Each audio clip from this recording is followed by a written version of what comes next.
जीवन ज्योति प्रचंड शांति क्रांति जागृति प्रगति रचना शक्ति अखंड जगत जननी मंगल करनी गायत्री सुखधाम शरण हो सावित्री सदा स्वाहा पूर्ण काम ओम भूर्भुवः स्वः ओम जननी गायत्री नितमय मरधरणी अक्षर चौरित करण पुण्यकारिणी इनमें बसे सासु सुनीता सासुर सतो गुणित वरूपा सनातन सुधा अनूपा अंतारूढ़ सिदंबरदायी ग्रहण क्रांति तुझ गगन बिहारे पुस्तक पुस्तक मंडल माला शुभ्र तरणय न्यारा ध्यान दरद गुरुमित होई काम जैन तुम दुर्गरुणाया निराकार की अद्भुत माया तुम्हारी शरण गए जो कोई डरे सरल संकट को तुम्हारी तुम्हारी महिमा पारण पावे जो सारस पदम को बंधावे चार वेद की मात बनीता तुम ब्रह्माणी गौरी सीता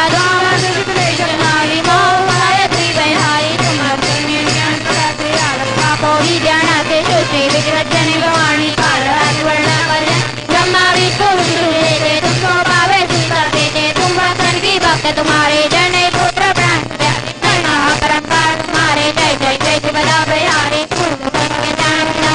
तुम्हारी जग में आना तुम्हें जान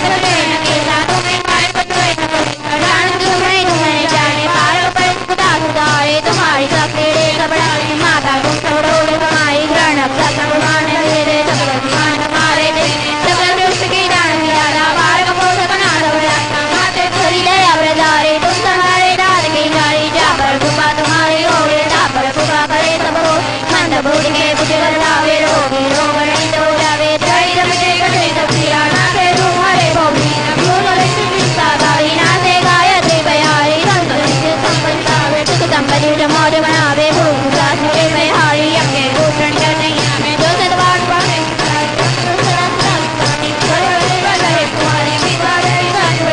जय जय श्री भवानी तुम समार दया इच्छा भावे तो तारक को तुम्हारी करे तुझ पर जावी जय माता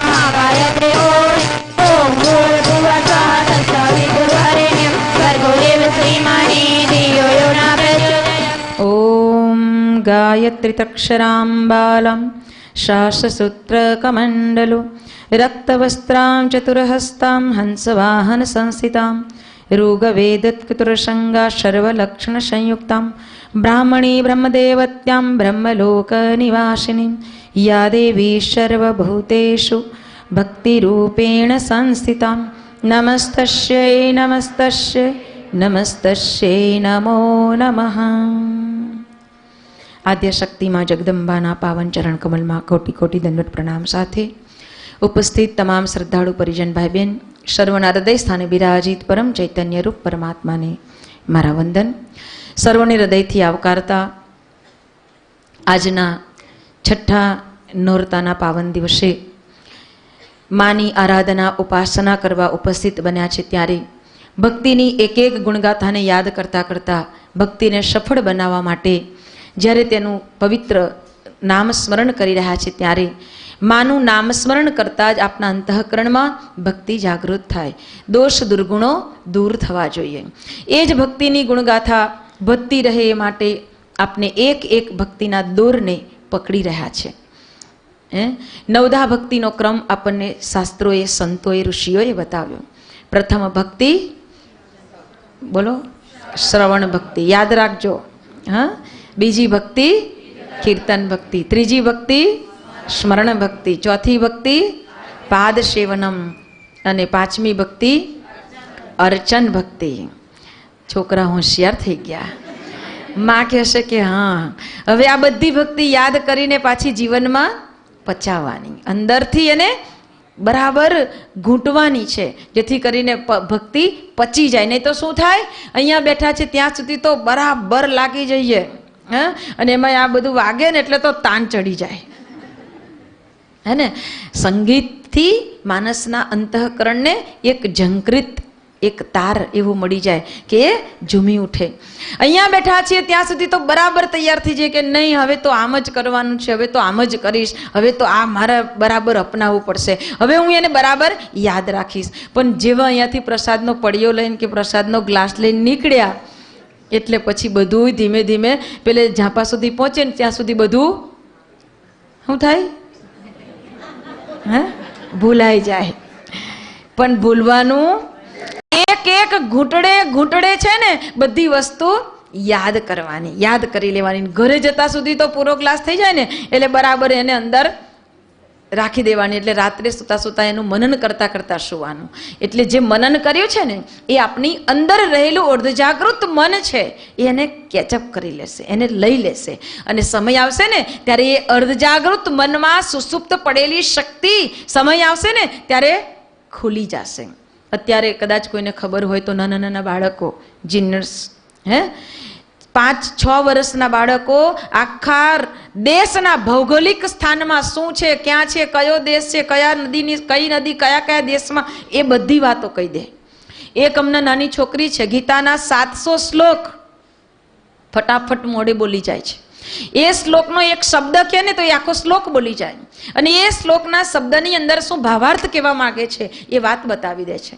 આવી રહી છે, કહેવાનો મતલબ કે હવે 21મી સદી આવી રહી છે. પરમ પૂજ્ય ગુરુદેવે કરેલું જે ઉદ્ઘોષણ હતું, એને કરેલી જે વાત હતી, એને જે ઘોષણા કરી હતી, એ સાવધાન નયા યુગ આ રહા હૈ, સાવધાન સતયુગ આ રહા હૈ. હવે આવી રહ્યો છે, હવે સતયુગ આવી રહ્યો છે, એના એધાન દેખાઈ રહ્યા છે. તમે જુઓ આ નાની નાની દીકરીઓ મંત્ર લેખન કરે, ચાલીસાનું આખું અનુષ્ઠાન બોલે, આખી ચાલીસાની પ્રાર્થના બોલી જાય. તમે વિચાર કરો, હવે સમય એવો આવી રહ્યો છે કે માણસના ભીતરમાંથી રહેલી એ દિવ્ય શક્તિઓ, ચેતનાઓ દ્વારા ભારત ઉપર ઉઠવા જઈ રહ્યું છે.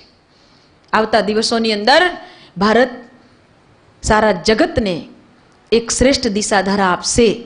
એ ભારતની અંદરથી ઉભરી આવતી આ શક્તિઓ બતાવી રહી છે. આજે કેટલાય દેશોની અંદર જે નેતૃત્વ કરવાની સ્થાન છે ને ત્યાં આગળ આપણી ભારતની વ્યક્તિઓ બેઠેલી છે. વિદેશોની અંદર આપણી ભારતની વ્યક્તિઓ બેઠેલી છે. કહેવાનો મતલબ કે પરમ પૂજ્ય ગુરુદેવ કહેતા હતા કે ભારત સારા વિશ્વ મેં ફેલ જાયેગા, એનું આ પ્રમાણ છે. અને ધીમે ધીમે તમે જુઓ, હજી 2-3 વર્ષ જવા દો, આખા વિશ્વની અંદર ભારત દેવ સંસ્કૃતિની ધર્મ ધજા લહેરાતી કરી દેશે અને થઈ શકશે. અને એટલા માટે જ અત્યારે ચારે બાજુ ભક્તિની ગુણગાથાઓ ગવાઈ રહી છે.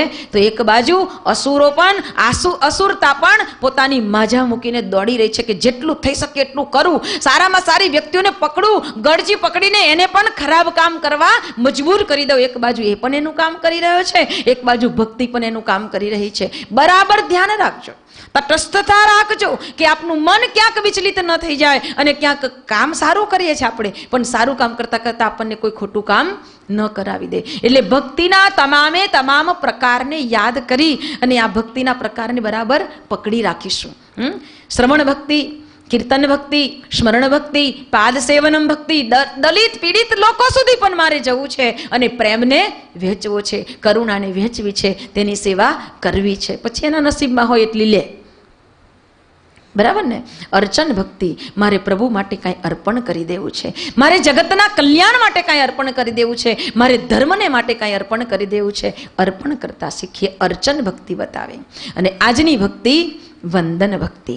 શ્રવણમ કીર્તનમ વિષ્ણુ સ્મરણમ પાદ સેવનાથ અર્ચનમ વંદનમ દાસ્ય સખ્ય આત્મનિવેદનમ. આજની ભક્તિ વંદન ભક્તિ. વંદન ભગવાનને આપણે કરીએ છીએ. કોઈ પણ દેવસ્થાનમાં જઈએ, મંદિરમાં જઈએ, કોઈ વડીલ મળે તો પણ આપણે શું કરીએ છીએ? વંદન. સંતો કહે છે કે 3 પ્રકારે આપનું શરીર આ ક્રિયા કરે છે: વંદન, પ્રણામ અને નમસ્કાર. વંદન કરીએ છીએ, પ્રણામ કરીએ છીએ અને નમસ્કાર કરીએ છીએ. શરીરની ક્રિયા જોતા આપણને એક લાગે, એના આ એક પર્યાય શબ્દ લાગે, પરંતુ 3 પર્યાય શબ્દ ભલે દેખાય પરંતુ 3નો અર્થ અલગ અલગ છે. વંદન એટલે વફાદારી. જેને તમે વંદન કરો ને એને તમે એવું કહો છો કે હું તમને વફાદાર થઈને જીવીશ. હું તમને વફાદાર થઈને રહીશ. નમસ્કારનો મતલબ છે કે હું નમક હલાલ બનીશ, નમક હરામ નહીં. હું તમારું નમક ખાઉં છું ને તો નમક હરામ નહીં બનું, નમક હલાલ બનીશ. તમારા એક એક ઈશારાને સમજીશ અને હું એનું કર્જ ચૂકવીશ. નમક હલાલ બનીશ. નમસ્કારનો મતલબ છે. અને પ્રણામનો મતલબ છે હું પ્રામાણિકતાને બરાબર જીવનમાં જાળવી રાખીશ. પ્રણામ કરું છું. પ્રણામ ભાઈ સાહેબ, પ્રણામ બહેનજી, પ્રણામ દીદી. તો શું પ્રણામ કહી દીધું એટલે પતી ગયું? નહીં. પ્રણામ કરતા કરતા જ્યારે આપણે ઝૂકીએ છીએ એની સાથે એને એ આશ્વાસન આપીએ છીએ કે હું પ્રમાણિક થઈને રહીશ, હું અપ્રમાણિક નહીં બનું, હું નમક હરામ નહીં બનું, હું બેવફાઈ નહીં કરું. વંદન ભક્તિ, ભગવાનના ચરણોમાં જઈને આપણે બહુ વંદન કરીએ છીએ. આમ તો ભાગવત ભગવાન એમ કહે, પરમ પૂજ્ય ડોંગરીજી મહારાજ એમ કહેતા કે વંદનથી ભગવાન બંધનમાં આવે છે. વંદનથી ભગવાન બંધનમાં આવે છે. ભગવાન નહીં, ભલભલા બંધનમાં આવી જાઓ. કોઈને વંદન કરો ને એટલે પછી એ તમારા બંધનમાં આવી જાય. પણ વંદન માત્ર શરીર ઝુકાવી દેવું, શરીર નમાવી દેવું, ચરણ સ્પર્શ કરી લેવા એ વંદન નથી.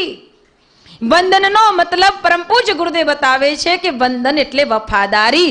વફાદારી કેળવવાની, આશ્વાસન આપવું, એનું નામ વંદન છે. બેવફાઈ નહીં કરવાની.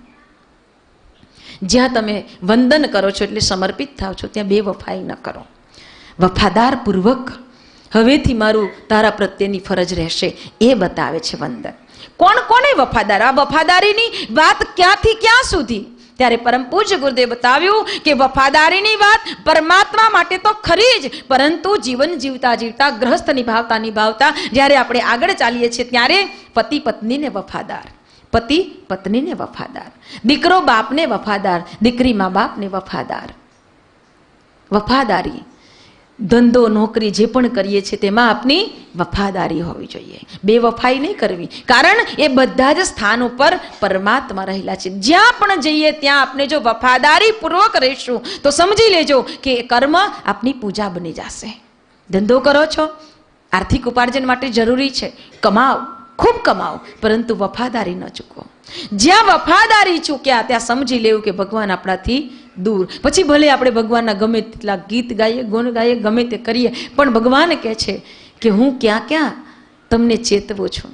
કેવી કેવી રીતે તમે મારી ભક્તિ કરી શકો છો એ જાણો, સમજો, વિચારો વફાદારી પૂર્વક. કેવી વફાદારી? કેવી રીતે વફાદાર રહી શકાય?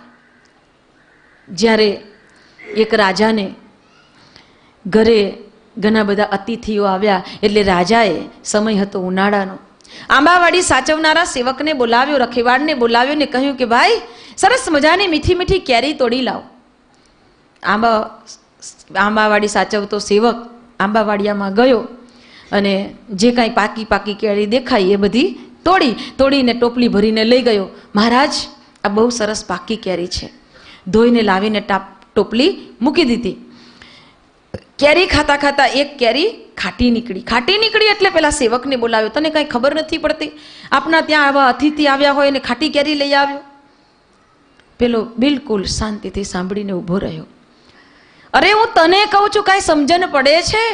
ત્યારે બે હાથ જોડી નીચું મસ્તક કરી, હે હજુર, હે મહારાજ, મને એ નથી ખબર કે કયા આંબાની કેરી મીઠી છે અને કયા આંબાની કેરી ખાટી છે. અરે તું આટલા વર્ષોથી આંબાવાડી સાચવે છે, મને તો ખાલી આંબાવાડી સાચવવાનું કામ સોંપ્યું છે, આંબા ઉપરની કેરી ખાવાનું કામ સોંપ્યું નથી. આ વફાદારી કહેવાય. આ વફાદારી કહેવાય. આપણે પહેલી બધા આંબાની કેરીઓ ચાખી લઈએ અને કઈ મીઠી છે તે જોઈ લઈએ. જે દિવસે કોઈ આગુ પાછું હોય તે દિવસે ટોપલો ભરીને ઘેર. આ આપણી વફાદારી. આપણી વફાદારી. ભગવાન કહે છે કે બેટા, હું તો સર્વ વ્યાપક છું, તને બીજું કોઈ નહીં જોતું હોય તો કાંઈ નહીં, પણ હું તો જોઉં છું. અને સૌથી નજીકમાં નજીક બેઠેલો પરમાત્મા એટલે આપણી આ શરીરની અંદર બેઠેલો અંતરાત્મા, એ તો સાક્ષી જ, એ પ્રત્યેક કામનો સાક્ષી. અને એટલે જ અંતિમ સમય આવ્યો હોય ને તે સમયે જ્યારે બહુ પીડા થતી હોય ને ત્યારે આ મન યાદ કરે, અલા મેં એવું કયું તો કામ કર્યું કે મને આટલી પીડા. ત્યારે અંદર બેઠેલો અંતરાત્મા આપણને બતાવે કે તે જો આ કર્યું તું ને એટલે આ ભોગવ. એ સાક્ષી છે. એટલે કદી એવું ન સમજો કે મને કોઈ જોતું નથી. યાદ રાખો, આપણને બધા જ જોવે છે, આપણને બધા જ જોવે છે. બેવફાઈની પણ કોઈ હદ હોય, બેવફાઈની પણ કોઈ હદ હોય. જ્યારે શેઠજીએ પોતાના દુકાન સાચવવા માટે, દુકાનના કામ માટે કેટલાક નોકરો રાખ્યા, પણ એક દિવસ શેઠને થયું કે મારા નોકરો મને આવીને આમ સલામ કરે, વંદન કરે, રામ રામ શેઠજી, રામ રામ શેઠજી, રામ રામ શેઠજી. એટલે શેઠજી આમ ફૂલાઈને બેસે કે આ તો કેટલું સરસ મને રામ રામ કરે છે, એટલે બહુ સારો નોકર હશે, બહુ સારો નોકર હશે. પણ શેઠ હતા બહુ ચકોર. શેઠે વિચાર કર્યો કે તપાસવા તો દે, રામ રામ તો 4 વાર બોલે છે, પણ એ મારી જોડે કેવી મસલતથી બોલે છે. અને એક દિવસ શેઠજીએ પોતાની દુકાનમાં સડેલા અનાજનો કોથળો ભેગો કરીને એક ખૂણામાં મૂક્યો. એની બાજુમાં બદામની કોથળી મૂકી, એની બાજુમાં દ્રાક્ષની કોથળી મૂકી. અને શેઠજીએ એક દિવસ 4 નોકર ભેગા થયા એટલે કહ્યું, બેટા કેટલા દિવસથી હું જોઉં છું કે ઇલાયચી લાવીને મૂકી છે, કાંઈ મળતી નથી, અને ઇલાયચી લેવા આવનારા આપણા ગ્રાહકો પાછા જાય છે, જરા શોધો, જરા ખૂણામાં પડી હોય તો જોઈ લ્યો. અને એકને મોકલ્યો, તું જોઈ આવ, તમે 3 બીજા નોકર ગ્રાહકને સાચવવા લાગ્યા. અને એકને મોકલ્યો, એક જોઈને આવ્યો, શેઠજી કાંઈ ઇલાયચી મળતી જ નથી, ત્યાં મૂકેલી જ નથી. અને એને જોતું ફંભોળતા જોયું, બદામ અને કાજુ અને દ્રાક્ષના કોથળા ખુલતા, એટલે જેટલી ભરાઈ એટલી ખિસ્સામાં ભરી લીધી કે શેઠ આજુબાજુ થાય એટલે મોઢામાં ફાંકો મારવા ચાલશે. બીજા નોકરને મોકલ્યો કે તું જોઈ આવજો, એને ના મળી તને મળી જાય તો તું જોઈ આવ, લાવ્યા તો છે, હશે તો ખરી જ. બીજાને મોકલ્યો, એને પણ એમ કર્યું. ત્રીજાને મોકલ્યો, એને પણ એમ કર્યું. ચોથાને મોકલ્યો, શેઠજીને કાંઈ ખબર નથી, એ રીતે શેઠજી બેઠા છે. ચોથાને મોકલ્યો, એટલે ચોથાએ જોયું, બધી જગ્યાએ તપાસ કરી, પણ આ તો બીજી બધી વસ્તુ છે, ઇલાયચી દેખાતી નથી. પણ એને જોયું કે એક કોથળાની અંદર અનાજ સડી રહ્યું છે, એનામાં ધનેડા પડી રહ્યા છે, ને આ ધનેડા જો વધારે સમય કોથળો અહીંયા રહ્યો તો બીજા અનાજને પણ બગાડશે. એટલે દોડતો આવ્યો, શેઠજીને કહ્યું, શેઠજી અહીંયા મને ઇલાયચીની તો નથી દેખાઈ, પરંતુ હું હમણાં આવું છું, એમ કરીને પાછો ગયો. અને પાછો ગયો, જે ધનેડાવાળી કોથળી હતી, ગુણ હતી, એને ધીમે રહીને ધસડીને બહાર કાઢી મૂકી. અને જે કાંઈ ગંદકી ત્યાં પડેલી હતી એ બધી સાફ કરી, ગંદકી સાફ કરી. અને જે પેલા ડ્રાયફ્રૂટના કોથળા પડ્યા હતા ને, કોથળીઓ હતી ને, એ ધીમે ધીમે બધી સરકાવીને સરખી મૂકી અને સફાઈ કરી. અને શેઠજીએ જોયું કે આટલી બધી વાર કેમ લાગી, આ તો ત્યાં ખાવા બેસી ગયો કે શું? એટલે શેઠજી જોવા ગયા તો એ બિચારો તો પરસેવે રેબઝેબ થઈ ગયેલો.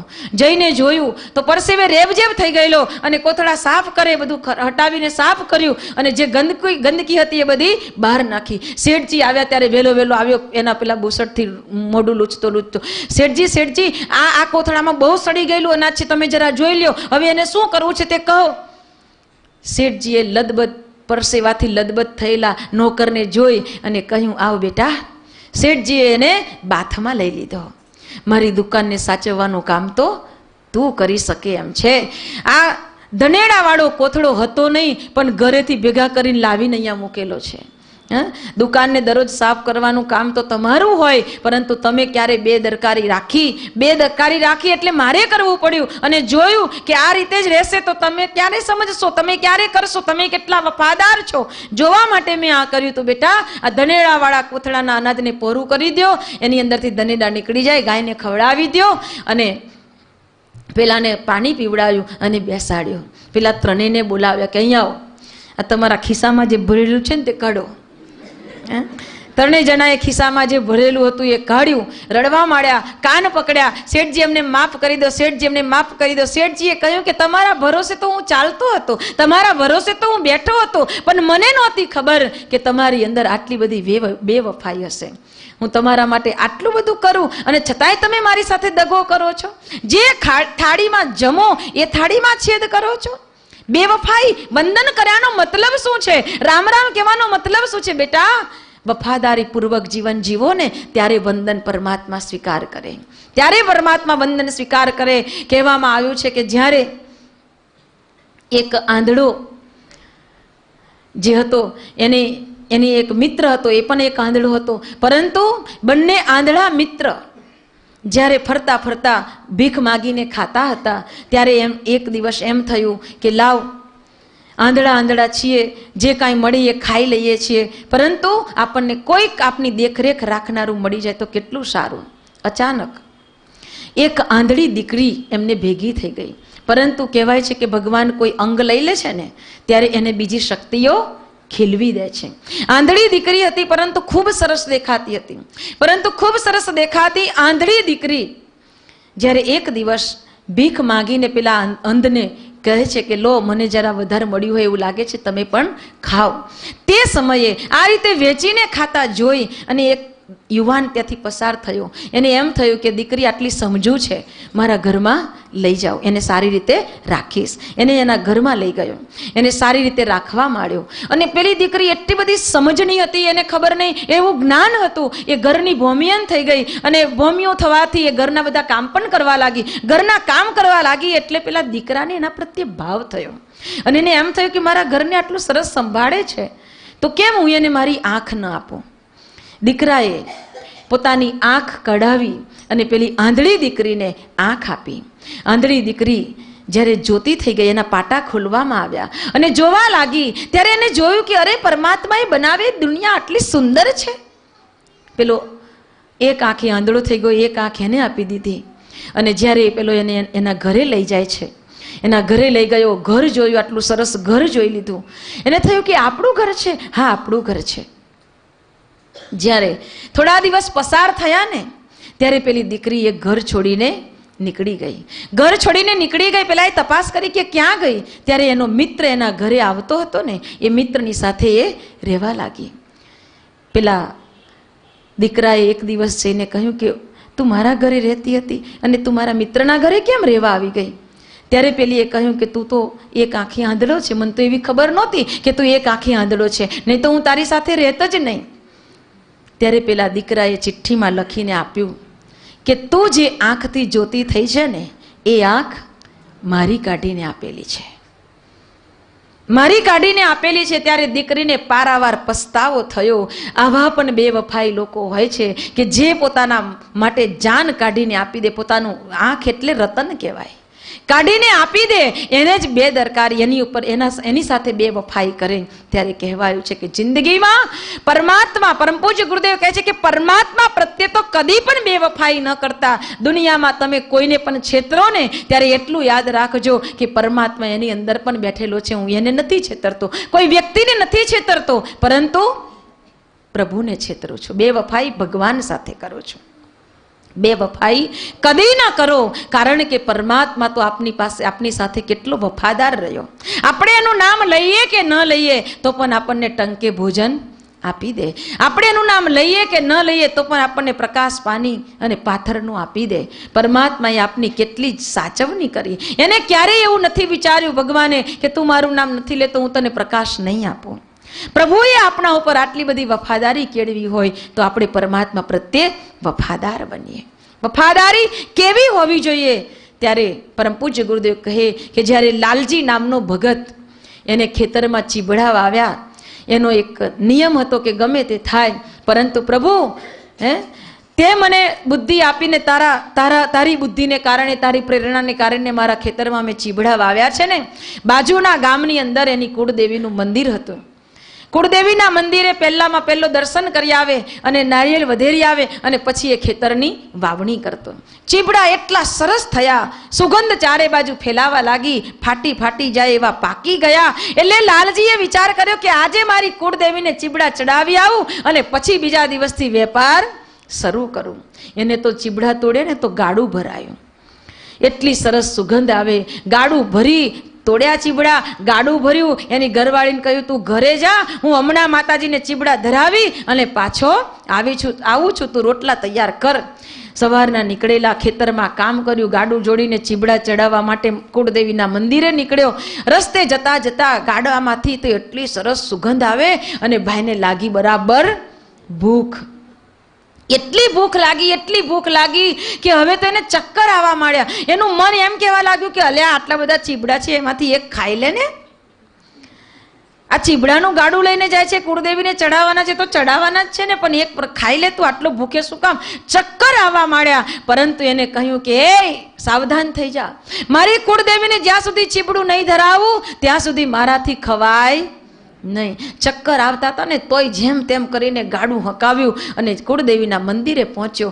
મંદિરે પહોંચતા જ બેસી પડ્યો. પૂજારી મહારાજને કહ્યું, મહારાજ મહારાજ, આ બધો પ્રસાદ ચીબડાનો માતાજીને ધરાવા લાવ્યો છું, હવે કોક બે મને મદદ કરે એવા માણસ આપો કે જેથી કરીને ચીબડા ઉતરાવી દો. ચીબડા ઉતારાવ્યા, માતાજીના મંદિરમાં ઢગલો કર્યો અને માતાજીને કહ્યું, માં આ તને પ્રસાદ ધરો છો, તે આપેલી આ કમાણીનો પહેલી મને જે તે આપીને એ હું તારા ચરણમાં અર્પણ કરું છું, અને તે આપેલું આ મોલ તારા ચરણમાં અર્પણ કરી હવે તું મને પ્રસાદ આપ. માએ એને અમૃતથી ભરી દીધું અને પૂજારી મહારાજે મંત્ર ભણી અને એમાંથી એક ચીબડું એને આપ્યું. એક ચીબડું એને આપ્યું ને એ તો ત્યાંનો ત્યાં જ તોડી અને બટકા ભરવા માંડ્યો, ખાવા માંડ્યો, કારણ કે એને હોશ જ નહોતા. અને આ બાજુ ચીબડું એ ખાઈ રહ્યો, એને બહુ સારું લાગ્યું, એટલું મીઠું મધ સાકર જેવું ચીબડું. અને આ બાજુ ગાડું ભરતા ભરતા એક ચીબડું નીચે પડી ગયેલું. એની વહુ તો ઘરે ગઈ, પણ ગાયો ચરાવવા ગયેલા ગોવાળને ચીબડું મળ્યું એટલે એને થયું કે લાવને ખાવ. જેવું એ ચીબડું ખાવા ગયો તો ચીબડું કડવું ઝેર. દોટ મૂકી એ તો ઘરે ગયો અને ઘરે જઈને લાલજી ભગતની વહુને કહેવા લાગ્યો, એ ભક્તાની, આ લાલજી મહારાજ ચીબડા ચડાવવા ગયા છે માતાજીને, આ ચીબડું તો ચાખ, કડવું ઝેર જેવું છે. અને પેલી ભક્તાણી તો કડવું ઝેર જેવું બોલ્યો ને ત્યારે જ એને તો જાણે કે અડધા પ્રાણ નીકળી ગયા. એકદમ રડવા લાગી અને કહેવા લાગી, હાય હાય, મારા ભગત તો માતાજીના દરબારમાં ચીબડા ધરાવવા ગયા અને આ ચીબડાનો બધો પાક કડવો. વિચારવા લાગી અને ઘરમાં રહેલા દેવસ્થાન પાસે જઈને માને પ્રાર્થના કરવા લાગી, માં, ભગતે બહુ મહેનત કરી છે અને એ મહેનત કરનારા ભગતે આ ચીબડું મોઢામાં નથી મૂક્યું અને પહેલા તારા દરબારમાં ધરાવા આવ્યો છે, અને ભગતને જ્યારે ખબર પડશે કે ચીબડા કડવા છે ત્યારે ભગત સહન નહીં કરી શકે. તારો ભગત છે, તારો બાળક છે, એની લાજ રાખજે માં. અને આ બાજુ ચીબડું ખાઈને ધરાઈ અને લાલજી ગાડું જોડીને નીકળ્યો. જ્યાં આ બાજુ રડતી રડતી માતાજીને પ્રાર્થના કરતી ભક્તાની બેઠી હતી અને લાલજી ગાડું લઈને આવ્યો. ગાડું છોડ્યું અને પેલી દોડતી દોડતી બહાર આવી. તમે ચીબડા માતાજીને ધરાવી દીધા? હા ધરાવી દીધા. અરે ચીબડામાં માએ તો એવો રસ પૂર્યો છે, ખાતો ખરી, મીઠી સાકર જેવું, મીઠા મધ જેવું ચીબડું છે. અને પેલીની આંખમાંથી દળ દળ દળ દળ આંસુ પડે. તમે શું બોલો છો?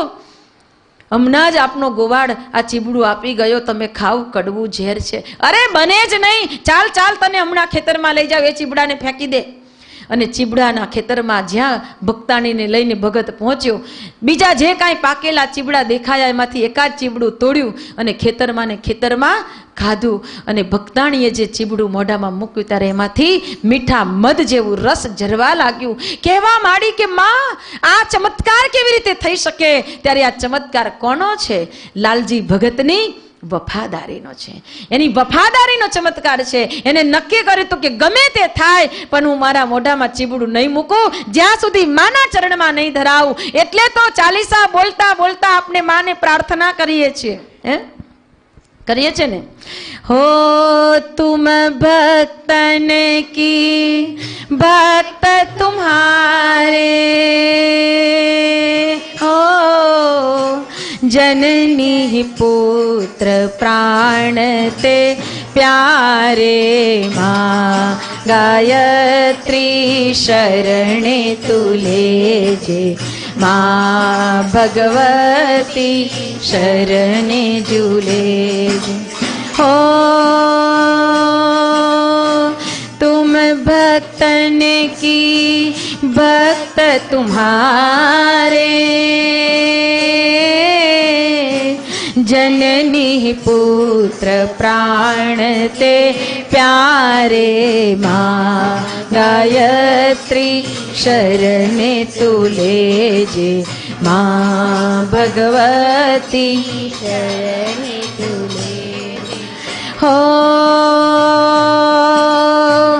महिमा परम पार तुम्हारे,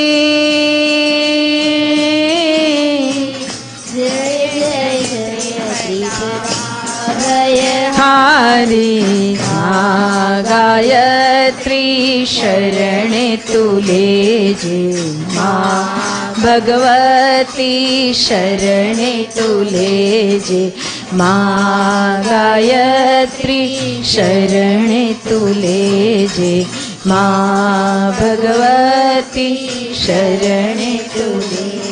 હૃદયના ભાવથી, અંતઃકરણના ભાવથી માના ચરણમાં વંદન કરો ને, ત્યારે એ વફાદારી પૂર્વક વંદન કરજો. માં, હું તારી સાથે વફાદારી પૂર્વક રહીશ, હું કદી તને નહીં છેતરું. અને તને નહીં છેતરું એ ભક્તિને હૃદયમાં ધારણ કરી જગતમાં કદી કોઈ આત્માની સાથે પણ હું છેતરપિંડી નહીં કરું, બેવફાઈ નહીં કરું. બેવફાઈ નહીં કરવા માટેનું આશ્વાસન, એનું નામ છે વંદન ભક્તિ. વંદન કરજો, વંદન કરો ખૂબ ભાવથી ને પ્રેમથી. વંદન કરતા કરતા માને પણ બંધનમાં આવી જવું પડે એવા ભાવથી વંદન કરજો. ઘણા તો વંદન કરવામાં પડી જાય એટલે બરાબર લાગી જાય, હા, બરાબર વંદન કરે અને વંદન કર્યા પછી જ થવાની હોય એ થાય. એમ નહીં, બસ આજથી માને પ્રાર્થના કરીએ, માં તારા આ દૈવી ગુણો અમારા ભીતરમાં ભરી દે છે અને એ ભક્તિને જગાડજે, જે ભક્તિની ગુણગાથાથી વાસ્તવમાં તારો ભક્ત એક ભક્તના રૂપે પરખાઈ આવે. આજે ભક્તને પારખવા માટે માત્ર મંદિરમાં જાય એટલે ભગત નહીં, તિલા ટપકા તાને એટલે ભગત નહીં, માળા ફેરવે એટલે ભગત નહીં, એ તો બધા બહુ ફેરવ્યા જ કરે છે. પરંતુ ભક્તની ઓળખાણ શું? ભક્તની ઓળખાણ એ જ જે આ નવ ભક્તિ આપણને બતાવવામાં આવી ને, એ ગુણ તેના ભીતરની અંદર જાગૃત થયેલા હોય. તો આજના છઠ્ઠા દિવસનો ભક્તિનો એ અનુપમ ગુણ, અનુપમ ભક્તિની શૈલી વંદન ભક્તિ આપના સૌના ભીતરમાં જાગે અને સૌના અંતઃકરણમાં એ ભક્તિ જાગૃત કરતા કરતા આત્મનિવેદન સુધી નવધા ભક્તિના આ સીડીને સર કરી શકવા માટેની શક્તિ સૌને મળે. એવી જ હૃદયની મંગલ ભાવના મા ગાયત્રીના પાવન ચરણ કમલમાં અર્પણ કરીએ અને માની ઉપાસના, સૌની ઉપાસના સફળ થાય એ જ હૃદયની મંગલ ભાવના સાથે આજના વાણી પુષ્પ માના ચરણમાં અર્પણ કરીએ. સૌને જય ગુરુદેવ.